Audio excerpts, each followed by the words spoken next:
भगवान गणेश की कई अद्भुत कथाएं हैं जो हमें जीवन में नैतिकता, भक्ति और कर्तव्य की सीख देती हैं। यहाँ मैं आपको भगवान गणेश की एक विस्तृत कथा प्रस्तुत कर रहा हूँ, जिसमें उनकी उत्पत्ति, ज्ञान, बुद्धि और भक्ति का महत्व बताया गया है। योजक चिन्ह, योजक चिन्ह, योजक चिन्ह। भगवान गणेश की महाकथा। अध्याय 1। माता पार्वती का संकल्प। एक समय की बात है, कैलाश पर्वत पर भगवान शिव और माता पार्वती का निवास था। माता पार्वती को स्नान के दौरान कोई भी विघ्न न पहुंचाए, इसके लिए उन्होंने अपने उपटन से एक सुंदर तेजस्वी बालक का निर्माण किया। माता ने उसे प्राण देकर अपना पुत्र बना लिया और उसे आदेश दिया कि वह उनके कक्ष की रक्षा करे। अध्याय 2। शिव और गणेश का पहला संघर्ष। कुछ समय बाद भगवान शिव वहां आए और कक्ष में प्रवेश करना चाहा, लेकिन गणेश जी ने उन्हें रोक दिया। इस पर शिवजी क्रोधित हो गए और उनके गणों ने गणेश को हटाने का प्रयास किया, लेकिन गणेश ने अकेले ही सभी को पराजित कर दिया।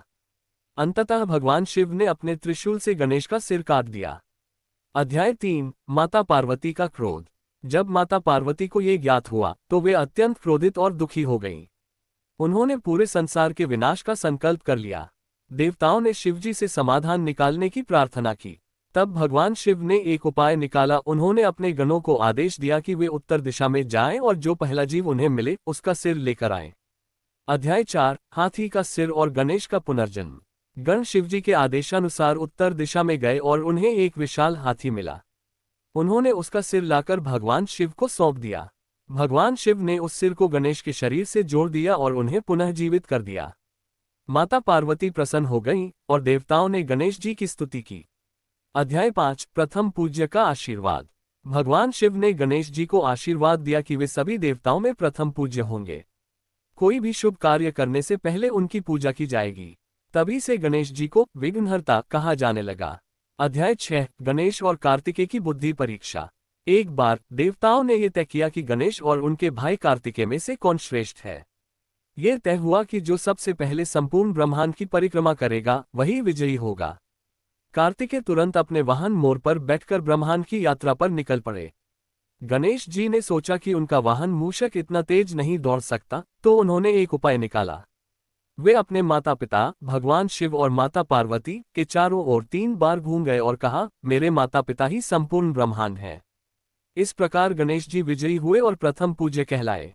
अध्याय 7। गणेश जी और चंद्रमा का श्राप। एक बार गणेश जी को चंद्रमा ने उपहासपूर्वक देखा। इस पर गणेश जी ने चंद्रमा को श्राप दिया कि जो भी उसे देखेगा उसे झूठा कलंक लगेगा। जब देवताओं ने प्रार्थना की तो गणेश जी ने अपना श्राप कुछ कम कर दिया और कहा कि भाद्रपद चतुर्थी के दिन चंद्रमा को देखने से दोष लगेगा। तभी से इस दिन चंद्र दर्शन वर्जित माना जाता है। अध्याय 8। महाभारत की रचना। एक बार महर्षि वेदव्यास ने महाभारत लिखने के लिए एक योग्य लेखक की खोज की। भगवान ब्रह्मा ने गणेश जी को इस कार्य के लिए चुना। गणेश जी ने एक शर्त रखी कि वे बिना रुके लिखेंगे और यदि वे रुके तो वे लिखना बंद कर देंगे।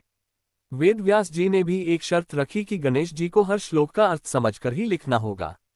इस प्रकार वेदव्यास जी ने कुछ कठिन श्लोक बोले, जिससे गणेश जी को समझने में थोड़ा समय लगा और इस दौरान वेदव्यास जी को आगे के श्लोक रचने का समय मिल गया। इस प्रकार महाभारत की रचना पूरी हुई। अध्याय 9। गणेश चतुर्थी का महत्व।